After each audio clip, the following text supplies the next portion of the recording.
gara-gara masalah di perut. Yang saya pelajarin ya.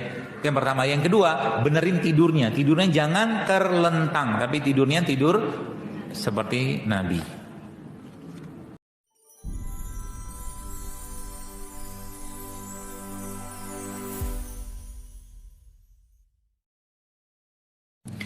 Bagaimana cara menghilangkan kebiasaan mendengkur? Benerin perut. Benerin perutnya.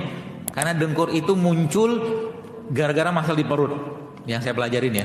Itu yang pertama. Yang kedua, benerin tidurnya. Tidurnya jangan terlentang, tapi tidurnya tidur seperti Nabi.